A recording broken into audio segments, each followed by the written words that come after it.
Hello everyone, welcome to wife education. Wife education ਦੀ ਇਸ video ਵਿੱਚ ਅੱਜ ਆਪਾਂ ਡਿਸਕਸ ਕਰਾਂਗੇ ਪੰਜਾਬ ਸਿਵਲ ਸਰਵਿਸ ਐਗਜ਼ਾਮ ਦੇ ਲਈ ਮੌਕ ਟੈਸਟ ਨੰਬਰ 1, ਜਿਸ ਦੇ ਵਿੱਚ ਆਪਾਂ 20 ਕੁਐਸਚਨਸ ਜੀਕੇ ਦੇ ਡਿਸਕਸ ਕਰਾਂਗੇ, ਜਿਸ ਦੇ ਵਿੱਚ 5 ਸਬਜੈਕਟ ਇਨਕਲੂਡ ਹੋਣਗੇ। ਹਿਸਟਰੀ, ਪੋਲਿਟੀ, ਇਕਨੋमिक्स, ਜੀਓਗ੍ਰਾਫੀ और करंट अफेयर्स का यह 5 सबजैक्ट इनकलूड होंगे इन्होंने 20 क्वेश्चन के। और लास्ट के तुहाडे तो एक क्वेश्चन पूछा जाएगा जिसका आंसर तुसीं मैनूं कमेंट बॉक्स के लिख के दसना है। यह सीरीज़ तुहाडे स्पैशली एग्जाम ओरिएंटेड होएगी, इसलिए तुहानूं ज़्यादा तो ज़्यादा इस सीरीज़ को अपने फ्रेंड नाल शेयर जरूर करना है, ताकि जो भी students Punjab civil service exam की तैयारी कर रहे हैं उन्हां तक यह वीडियो पहुँच सके। सो आपां इस वीडियो को स्टार्ट करते हैं बिना कोई टाइम वेस्ट किए। सब तो पहला क्वेश्चन है अपना, at which movement did Aruna Asaf Ali the Indian independence flag at Gowalia tank Maidan in Bombay. यानी किस मूवमेंट के दौरान अरुणा असफ अली के द्वारा इंडिया का आज़ादी का झंडा लहराया गया सी एक मैदान जिसका नाम था गोवालिया टैंक मैदान बॉम्बे के विच। किस मूवमेंट के दौरान लहराया गया सी? तुहाडे option non cooperation movement, civil disobedience movement, Kheda Satyagraha या फिर क्विट इंडिया मूवमेंट। यह मूवमेंट है जिसका नाम है क्विट इंडिया मूवमेंट। इसलिए अपना जो राइट आंसर इस क्वेश्चन का वह है D option quit India movement. इसनों स्टार्ट किसने किया सी? क्विट इंडिया मूवमेंट इसनों स्टार्ट किया सी महात्मा गांधी जी ने। महात्मा गांधी जी के द्वारा स्टार्ट किया गया सी क्विट इंडिया मूवमेंट 8 अगस्त 1942 ਨੂੰ। 8 अगस्त 1942 ਨੂੰ। सैकेंड क्वेश्चन है अपने कोल, during whose tenure as the viceroy of India were the great martyrs Bhagat Singh, Sukhdev and Rajguru hanged. यानी 3 परसन सी ग्रेट जो इंडिया के सी भगत सिंह, सुखदेव और राजगुरु, इन्हों फांसी के उपर लटकाया गया सी। उस समय जो इंडिया के वाइसरॉय सी वह कौन सी? उस समय जो इंडिया के वाइसरॉय सी उन्होंने नाम की सी? तुहाडे ऑप्शन है Lord Curzon, Lord Irwin, Lord Minto या फिर लॉर्ड चैलमफोर्ड। उस समय जो इंडिया के जो वाइसरॉय सी वो सी लॉर्ड इरविन। इसलिए अपना जो राइट आंसर इस क्वेश्चन का वो है B option Lord Irwin. Next question है अपने को third number question, Borlaug award is given every year to an Indian scientist for outstanding contribution in the field of. Borlaug award जो है यह हर साल इंडियन साइंटिस्ट्स को दिता जाता है। यह जोड़ा अवार्ड है किस फील्ड के आउटस्टैंडिंग कॉन्ट्रीब्यूशन होना चाहिए है, उस केस के अवार्ड है जोड़ा दिता जा सकता है। तो ऑप्शन है मेडिसिन, स्पेस, अपलाइड साइंस या फिर एग्रीकल्चर। यह है एग्रीकल्चर। इसलिए अपना जो राइट आंसर इस क्वेश्चन का वो है डी ऑप्शन एग्रीकल्चर यानी खेतीबाड़ी। इस तो इलावा तुसी ये भी याद रखो जो बोरलॉग अवार्ड है एक परसन से जिन्हों का नाम से Norman Borlaug. Norman Borlaug person से जो ये फादर ने ग्रीन रेवोल्यूशन दे, फादर ने यह ग्रीन रेवोल्यूशन दे पूरे विश्व के ग्रीन रेवोल्यूशन जो है ये इंडिया के जो फादर ने इंडिया के वो कौन ने? ये ने MS स्वामीनाथन। MS स्वामीनाथन जेडे ये इंडिया के कहा जाता है father of green revolution India के। बट जो वर्ल्ड के विश्व के कहा जाता वो कहा जाता नॉर्मन बोरलॉग नूं। इन्हां दे नाम के उपर ही इंडिया के एक अवार्ड है जिसका नाम है बोरलॉग अवार्ड। यह एग्रीकल्चर फील्ड के आउटस्टैंडिंग कॉन्ट्रीब्यूशन होना चाहिए है किसी भी साइंटिस्ट का, उसनों यह अवार्ड है जोड़ा दिता जा सकता है बोरलॉग अवार्ड। इसलिए राइट आंसर इस क्वेश्चन का डी ऑप्शन एग्रीकल्चर।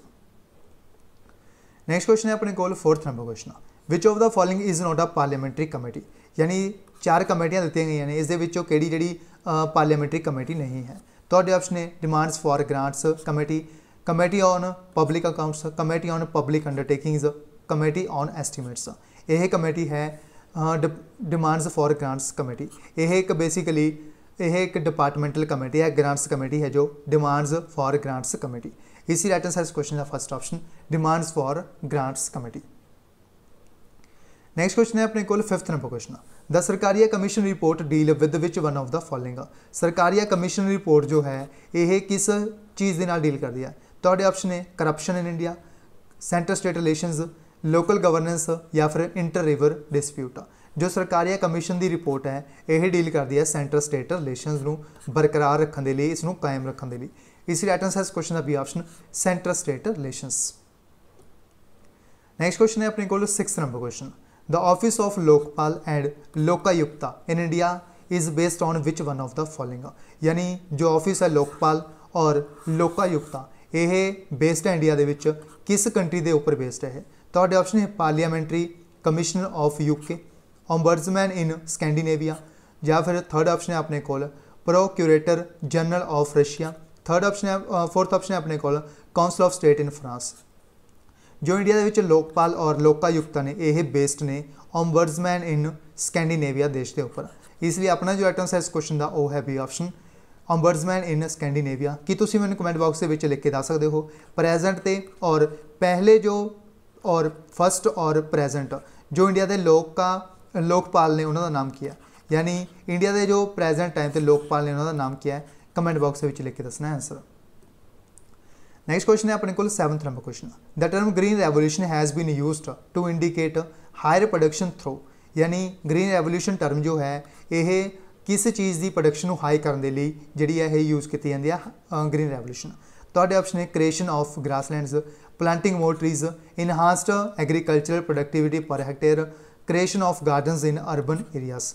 इस क्वेश्चन का जो राइट आंसर अपने को वो है enhanced agricultural productivity per hectare. Green revolution term जो है यह एसोसीएट है enhanced agricultural productivity per hectare के नाल। इस राइट आंसर इस क्वेश्चन का थर्ड ऑप्शन। आई होप तो ये क्वेश्चन है सही अटैम्प्ट किया होगा। नेक्स्ट क्वेश्चन है अपने को 8th number question. Which one of the following is not a method of estimating national income, यानी किहड़ा मैथड है जो कि एस्टीमेट करने के लिए नहीं वरत्या जाता नैशनल इनकम इंडिया के।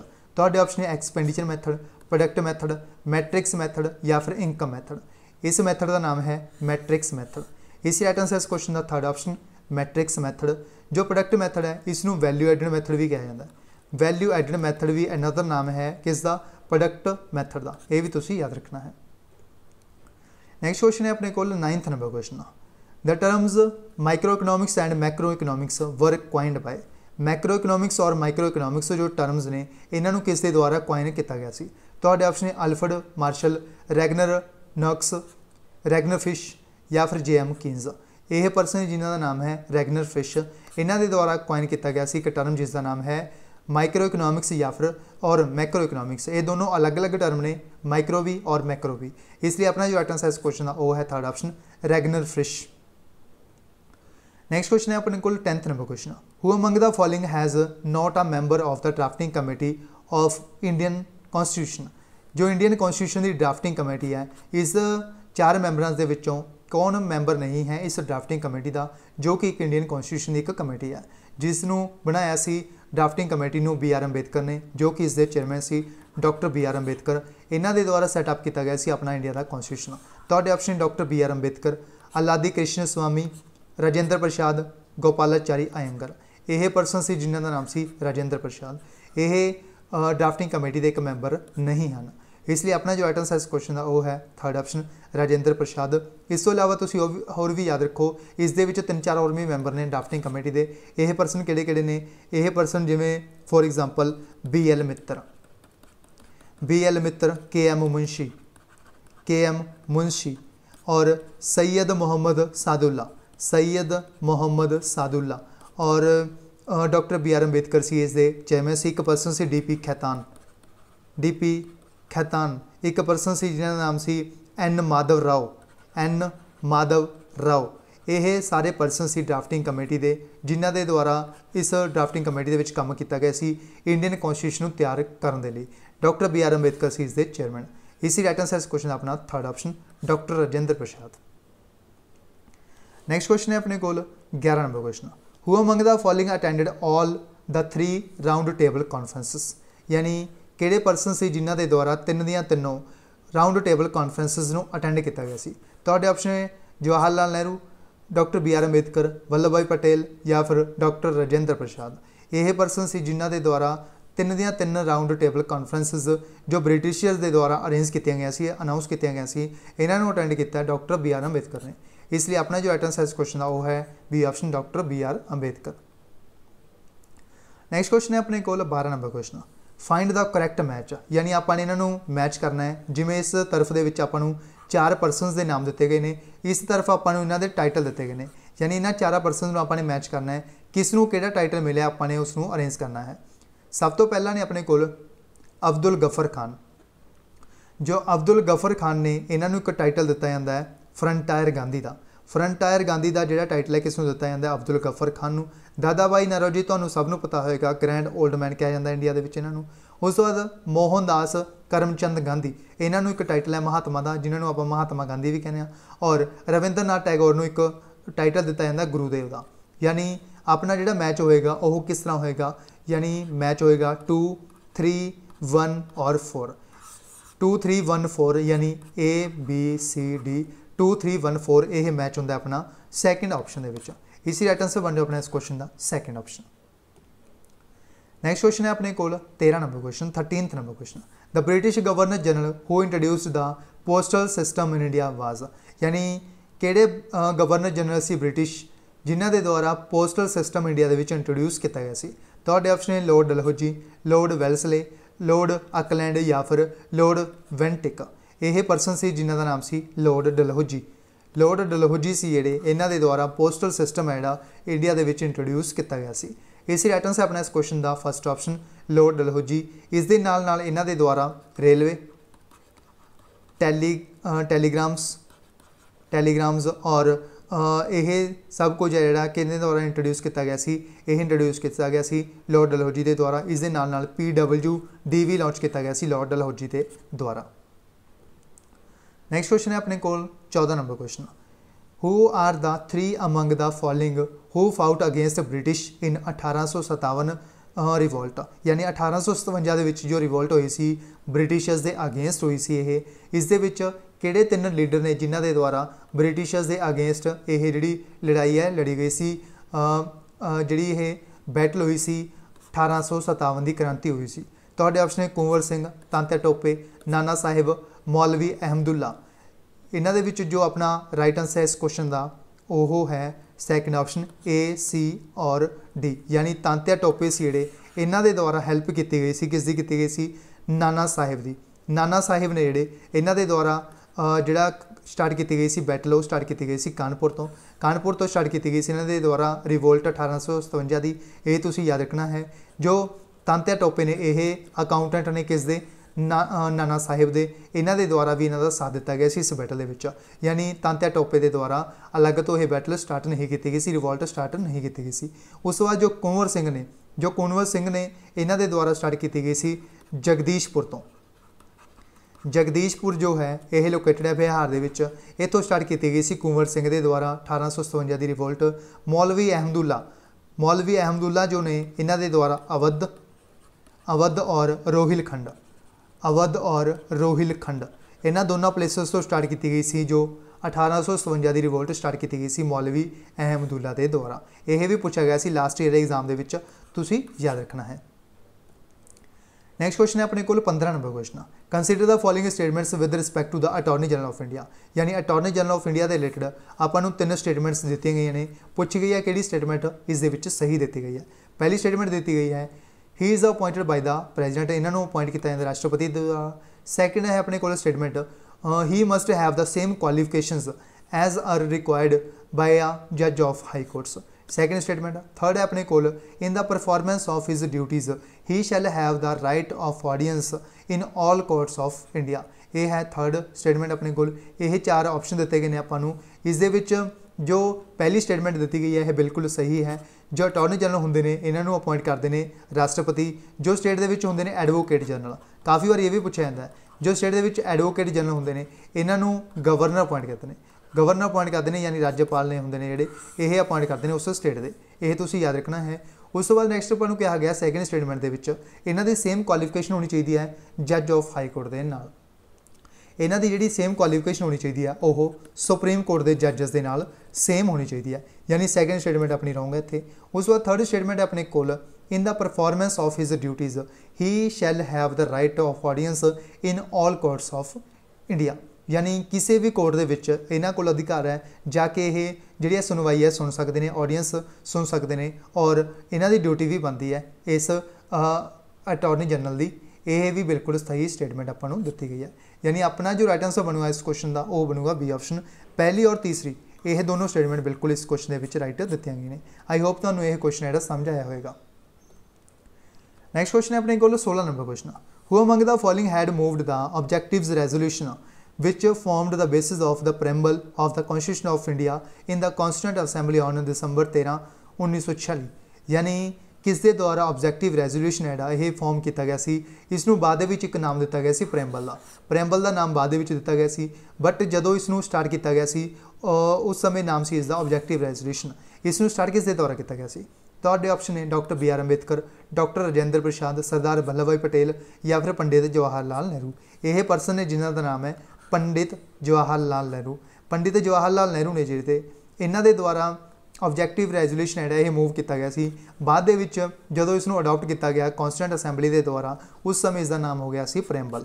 इसलिए अपना जो आंसर इस क्वेश्चन का वो है D option Pandit Jawahar Lal Nehru. Next question है अपने को 17 number question. Who has won the 2020 Dayton literary peace prizes lifetime achievement award. यानी डेटन लिटरेरी पीस प्राइज़ दिता गया, शांति पुरस्कार दिता गया लाइफ टाइम अचीवमेंट अवार्ड 2020 के। यह किसनूं दिता गया? तुहाडे ऑप्शन है मैरगैरेट एटवुड, निशा सिंह, पूजा कुमारी या फिर प्रियंका यादव। यह अवार्ड दिता गया है मैरगैरेट एटवुड नूं।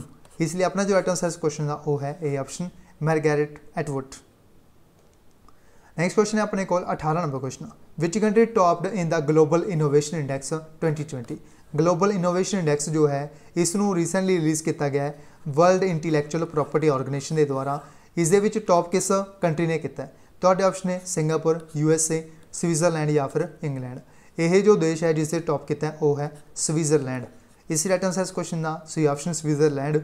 अगर पूछा जाए इस दे विच इंडिया का की रैंक है, इस दे विच इंडिया का जो रैंक है वह है 48 48 रैंक है इंडिया का। और इस तो इलावा तुम ये भी याद रखना है विपो के द्वारा वर्ल्ड इंटैलेक्चुअल प्रॉपर्टी ऑर्गेनाइजेशन के द्वारा इसनूं रिलीज़ किया गया है। और इसके जो डायरैक्टर जनरल ने उन्होंने डैरन तांग ने जिहड़े ये ने as the director general of विपो वर्ल्ड इंटैलेक्चुअल प्रॉपर्टी ऑर्गेनाइजेशन। कि तुसीं मैनूं कमेंट बॉक्स के लिख के दस सकते हो विपो का जिहड़ा हैडकुआटर है वह कित्थे लोकेटेड है? आंसर कमेंट बॉक्स के। नैक्सट क्वेश्चन है अपने को 19 number question. Who has been re elected as the president of the African development group. African development group जो है इसके जोड़े राष्ट्रपति ने वह री इलैक्ट होए ने, वह कौन होए ने री इलैक्ट? तुहाडे ऑप्शन है अकिनवुमी आदेसीना, मसतसुगु असाकावा, डेविड मलपास या फिर नन ऑफ दिस।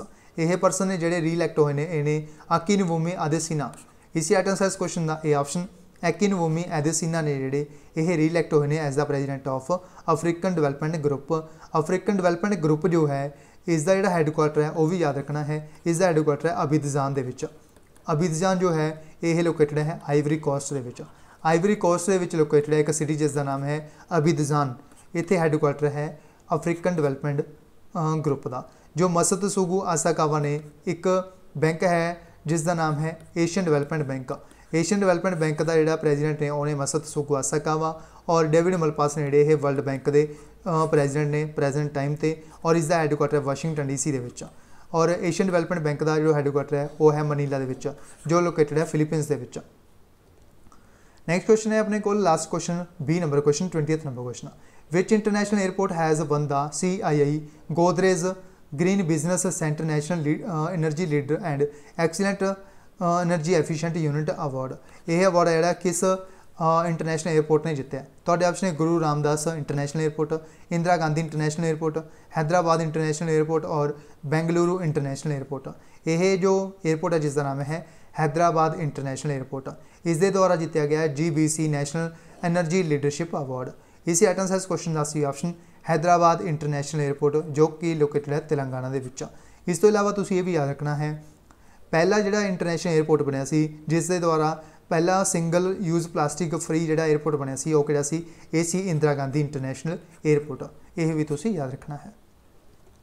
यह क्वेश्चन है तुहाडे लिए जिसका आंसर तुसीं मैनूं कमेंट बॉक्स के लिख के जरूर दसना है। 118 चाइनीज़ मोबाइल ऐप्स ने जिहड़ियां इन्हां ब्लॉक किया गया ministry of electronics and information technology के द्वारा IT एक्ट के तहत यह किया गया। इस दे विच जिहड़ा सैक्शन है यूज़ किया गया इन्हां ब्लॉक करने लिए। तुहाडे ऑप्शन है 67A, 68B, 69A और 70C। आंसर कमेंट बॉक्स के लिख के दसना है। अगर तुहानूं यह सीरीज़ वधिया लगी हो तो इस सीरीज़ नूं ज़्यादा तो ज़्यादा अपने फ्रेंड नाल शेयर जरूर करना है ताकि इसनूं ज़्यादा तो ज़्यादा जोड़े स्टूडेंट ने जो पंजाब के किसी भी एग्जाम की तैयारी कर रहे हैं उन्होंने तक यह वीडियो पहुँच सके। अगर तुहानूं यह वीडियो वधिया लगी हो तो इस वीडियो को लाइक करना है, शेयर करना है। अगर तुसीं ने ਚੈਨਲ ਵਾਈਫਾਈ ਐਜੂਕੇਸ਼ਨ ਨੂੰ ਸਬਸਕ੍ਰਾਈਬ ਨਹੀਂ ਕੀਤਾ ਹੈ ਤਾਂ ਤੁਸੀਂ ਚੈਨਲ ਨੂੰ ਸਬਸਕ੍ਰਾਈਬ ਕਰਕੇ ਬੈਲ ਆਈਕਨ ਨੂੰ ਜ਼ਰੂਰ ਪ੍ਰੈਸ ਕਰ ਲਓ ਤਾਂ ਕਿ ਇਸ ਤਰ੍ਹਾਂ ਦੀ ਜੋ ਡਿਟੇਲ ਦੇ ਵਿੱਚ ਵੀਡੀਓਜ਼ ਹੁੰਦੀਆਂ ਨੇ ਉਹਨਾਂ ਨੂੰ ਤੁਸੀਂ ਬਿਲਕੁਲ ਵੀ ਮਿਸ ਨਾ ਕਰ ਪਾਓ। ਸੋ ਇਸ ਵੀਡੀਓ ਵਿੱਚ ਬਸ ਇੰਨਾ ਹੀ, ਮਿਲਦੇ ਹਾਂ ਨੈਕਸਟ ਵੀਡੀਓ ਵਿੱਚ। ਜੇਕਰ ਤੁਹਾਨੂੰ ਇਹਨਾਂ 20 ਕੁਐਸਚਨ ਦੇ ਰਿਲੇਟਡ ਕੋਈ ਡਾਊਟ ਹੈ ਤਾਂ ਤੁਸੀਂ ਮੈਨੂੰ ਕਮੈਂਟ ਬਾਕਸ ਦੇ ਵਿੱਚ ਕਮੈਂਟ ਕਰਕੇ ਪੁੱਛ ਸਕਦੇ ਹੋ। ਤੁਹਾਨੂੰ 100% ਜਿਹੜਾ ਕਮੈਂਟ ਹੈ ਉਹ ਰਿਪਲਾਈ ਕੀਤਾ ਜਾਊਗਾ ਔਰ ਤੁਹਾਡਾ ਡਾਊਟ ਕਲੀਅਰ ਕੀਤਾ ਜਾਏਗਾ 100%। So thanks for watching, take care, goodbye, God bless you all, keep supporting wifi education. ਜੇਕਰ ਤੁਸੀਂ ਇਸ ਸੀਰੀਜ਼ ਨੂੰ ਕੰਟੀਨਿਊ ਕਰਵਾਉਣਾ ਚਾਹੁੰਦੇ ਹੋ ਤਾਂ ਤੁਸੀਂ ਮੈਨੂੰ ਕਮੈਂਟ ਬਾਕਸ ਦੇ ਵਿੱਚ ਜਿਹੜਾ ਕਮੈਂਟ ਕਰਕੇ ਉਹ ਵੀ ਤੁਸੀਂ ਦੱਸ ਸਕਦੇ ਹੋ। So thank you so much.